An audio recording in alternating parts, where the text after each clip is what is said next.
കഴിഞ്ഞ സീസണിലെ IPL നിന്നും ഈ സീസണിലെ മത്സരങ്ങളെ വ്യത്യസ്തമാക്കുന്നത് പിച്ചിന്റെ സവിശേഷത തന്നെയാണ്.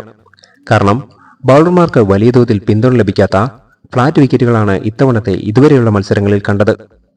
പിച്ചിന്റെ സ്വഭാവം മുതലെടുത്ത് പല ടീമുകളും വിജയങ്ങൾ സ്വന്തമാക്കിയപ്പോൾ ചെന്നൈ, മുംബൈ, ഹൈദരാബാദ് തുടങ്ങിയ ടീമുകൾ ഇപ്പോഴും വിജയപാതയിൽ തിരിച്ചെത്താൻ കഴിയാതെ നിൽക്കുകയാണ്. ആദ്യ 2 മത്സരങ്ങളിൽ പരാജയപ്പെട്ട രാജസ്ഥാൻ ആവട്ടെ വിജയവഴിയിൽ തിരിച്ചെത്തുകയും ചെയ്തു.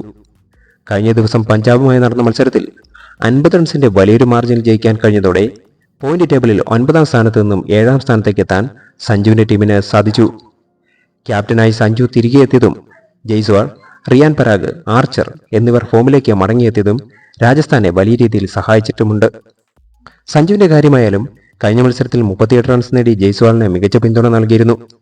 പക്ഷേ പുറത്തായ സമയത്ത് സഞ്ജു ബാറ്റ് വലിച്ചെറിഞ്ഞ പ്രവൃത്തിയോട് യോജിക്കാൻ കഴിയില്ല. ഹർദിക് പാണ്ഡ്യ ഉൾപ്പെടെയുള്ളവർ ഇത്തരത്തിൽ ചെയ്യാറുണ്ടെങ്കിലും കളിക്കളത്തിൽ എപ്പോഴും കൂളായി കണ്ടിട്ടുള്ള സഞ്ജു ഇത്തരത്തിൽ ബാറ്റ് വലിച്ചെറിഞ്ഞത് സോഷ്യൽ മീഡിയയിൽ ചർച്ചയ്ക്ക് വഴിവെച്ചു. പോയിന്റ് ടേബിളിൽ നിലവിൽ 1ാം സ്ഥാനത്ത് തോൽവി അറിയാതെ ഡൽഹി തുടരുകയാണ്. ഒരു തോൽവിയുമായി RCB ആണ് 2ാം സ്ഥാനത്തുള്ളത്. ഞായറാഴ്ച നടക്കുന്ന ഗുജറാത്ത് ഹൈദരാബാദ് മത്സരത്തിന് ശേഷം പോയിന്റ് ടേബിളിൽ മാറ്റമുണ്ടായേക്കാം. ആ മത്സരത്തിന് മുൻപാണ് ഈ വീഡിയോ തയ്യാറാക്കിയിട്ടുള്ളത്.